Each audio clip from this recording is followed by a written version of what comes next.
Assalamualaikum warahmatullahi wabarakatuh. Kami dari mahasiswa Universitas Negeri Padang, Fakultas Ilmu Sosial, Prodi Ilmu Administrasi Negara. Video ini dibuat untuk memenuhi salah satu tugas mata kuliah Sistem Politik dengan dosen pengampu Ibu Dr. Lince Magriasti, SIP MSI. Sebelumnya perkenalkan saya. Hey, I'm tripping, I'm sliding, I'm riding through the back like Di sini kami akan menjelaskan materi tentang sistem politik di Indonesia. Kami akan menjelaskan 3 materi. Yang pertama yaitu perkembangan sistem politik di Indonesia, yang kedua karakteristik sistem politik di Indonesia, dan yang ketiga perbandingan Orde Baru dengan reformasi. Baiklah, saya akan menjelaskan materi pertama, yaitu perkembangan sistem politik di Indonesia. Yang pertama yaitu demokrasi parlementer atau demokrasi liberal, yang terjadi pada tahun 1945 atau 1950 sampai 1959. Pada masa ini merupakan masa transisi pasca kemerdekaan hingga terbitnya Dekret Presiden 5 Juli 1959. Ditandai dengan sistem parlementer yang memberikan kekuasaan besar kepada parlemen, namun menimbulkan instabilitas politik akibat seringnya pergantian kabinet. Yang kedua yaitu demokrasi terpimpin atau Orde Lama, yang terjadi pada tahun 1959 sampai 1966.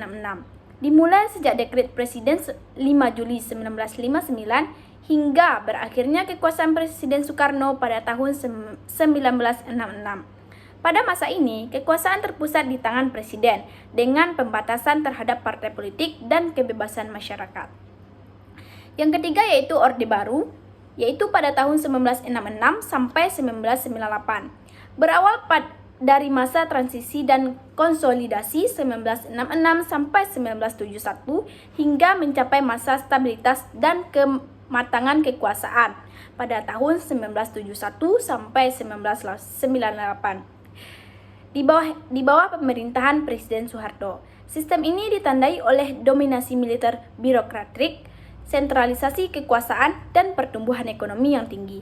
Namun diakhiri oleh krisis ekonomi dan politik pada tahun 1997 sampai 1998. Yang keempat yaitu era reformasi, yaitu pada tahun 1998 sampai sekarang. Menandai periode demokratisasi dengan penerapan desentralisasi, pemilihan umum langsung, serta meningkatnya kebebasan sipil. Saya akan menjelaskan materi yang kedua mengenai karakteristik sistem politik di Indonesia. Masuk yang pertama, demokrasi parlementer atau demokrasi liberal. Yang pertama yaitu presiden hanya sebagai kepala negara, sedangkan kepala pemerintahan dipegang oleh Perdana Menteri. Yang kedua, kabinet dapat dibubarkan kapan saja bila kehilangan dukungan parlemen. Hal ini menyebabkan seringnya pergantian kabinet, yaitu sebanyak 7 kali dalam waktu yang singkat. Yang ketiga, sistem multipartai memberi ruang demokrasi besar, namun fragmentasi politik menghambat stabilitas pemerintahan. Yang keempat, Pemilu langsung 1955 menjadi tonggak penting demokrasi, namun hasilnya tidak mampu membentuk pemerintahan yang stabil. Beberapa kendala utama yang dihadapi pada masa ini adalah budaya politik yang belum matang, adanya perbedaan ideologi yang tajam, kondisi sosial dan ekonomi yang masih sulit, serta minimnya pengalaman dalam menjalankan sistem demokrasi. Dan masa ini diakhiri dengan Dekret Presiden pada 5 Juli 1959 yang dimana membubarkan parlementer dan mengembalikan UUD 1945. Yang kedua yaitu demokrasi terpimpin. Yang pertama, dimulai dengan Dekret Presiden 5 Juli pada tahun 1959 yang membubarkan Konstituante dan mengembalikan UUD 1945. Yang kedua, Presiden Soekarno menjadi pusat kekuasaan dengan parlemen kehilangan peran kontrol dan hanya berfungsi sebagai pelengkap. Yang ketiga yaitu kebebasan pers dan posisi dibatasi. Partai politik berperan sebagai alat dukungan presiden. Yang keempat yaitu kondisi politik menjadi otoriter dan ekonomi memburuk. puncak krisis politik terjadi pada tahun 1965. Yang terakhir, masa ini berakhir ketika kekuasaan berpindah ke Soeharto dengan dikeluarkannya Super Semar pada tahun 1966. Masuk yang ketiga yaitu masa Orde Baru, yaitu karakter yang pertama. Pada masa Orde Baru dipimpin oleh Presiden Soeharto dengan sistem politik yang sentralistik dan militeristik. Yang kedua, stabilitas politik dan pembangunan ekonomi menjadi prioritas utama. Yang ketiga, partai politik dibatasi hanya 3, yaitu Golongan Karya, P3, dan PDI. Dengan Golkar didukung pemerintah sebagai pemenang tetap. Yang keempat, militer memiliki peran sentral melalui konsep dwi fungsi ABRI. Yang kelima, pembatasan kebebasan pers, organisasi masyarakat, dan penindasan oposisi politik. Yang keenam, terjadinya pertumbuhan ekonomi pesat, terutama pada tahun 1980-an dan awal 1990-an. Namun, disertai korupsi, kolusi, dan nepotisme. Yang ketujuh, sentralisasi menyebabkan ketimpangan pembangunan antara pusat dan daerah. Dan yang terakhir, krisis moneter terjadi pada tahun 1997 memicu krisis kepercayaan terhadap pemerintah yang akhirnya berujung pada kejatuhan Soeharto yang terjadi pada tanggal 21 Mei 1998 setelah gelombang reformasi. Nah, masuk yang terakhir pada era reformasi. Karakter yang pertama yaitu dimulai pasca pengunduran diri Soeharto dengan tuntutan demokratisasi dan transparansi. Yang kedua, penguatan lembaga demokrasi seperti KPU, MK, dan desentralisasi pemerintahan. Yang ketiga, penghapusan dwi fungsi ABRI, militer dan polisi dipisah untuk menjamin netralitas. Yang keempat, kebebasan pers berkembang pesat dengan munculnya media baru dan undang-undang pers. Yang kelima, sistem multipartai kembali dihidupkan dengan pengawasan pemilu oleh lembaga independen. Yang keenam, partisipasi politik rakyat meningkat dengan pemilu langsung dan otonomi daerah. Yang terakhir, tantangan yang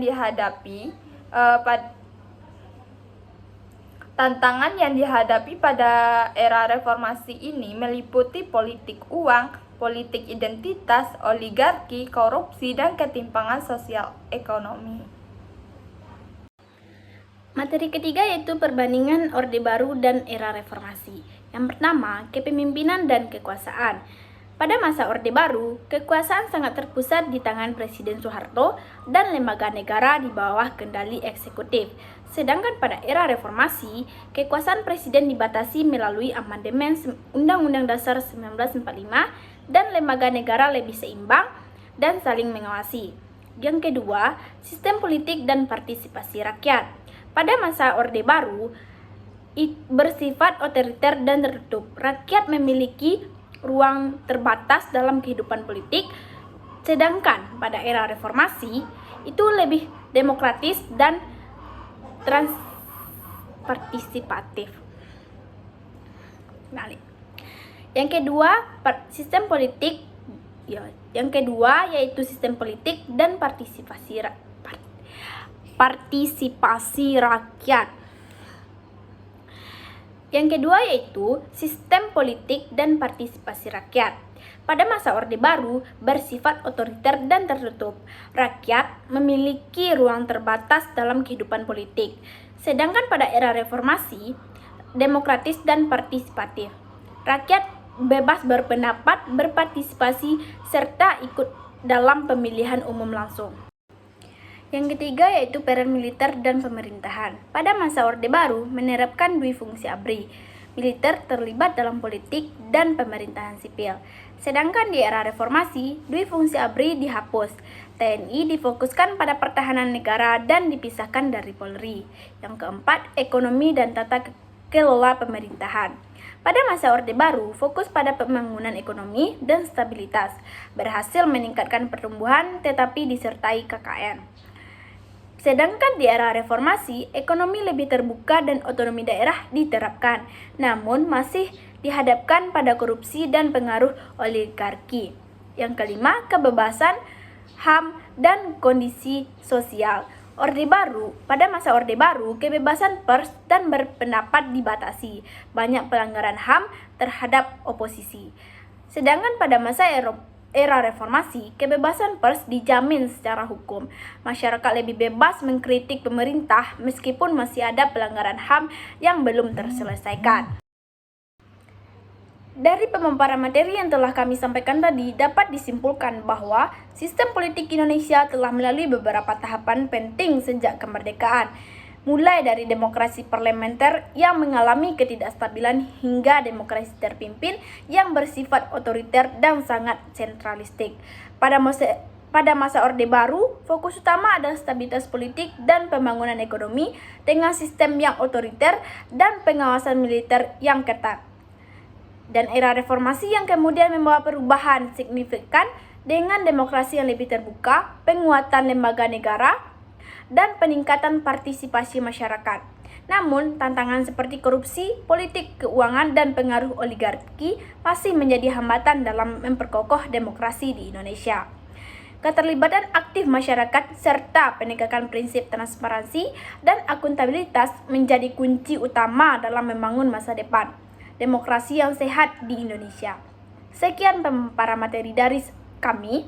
Kalau ada salah dan kata, kami mohon maaf. Kami akhiri, wabillahi taufiq wal hidayah. Wassalamualaikum warahmatullahi wabarakatuh.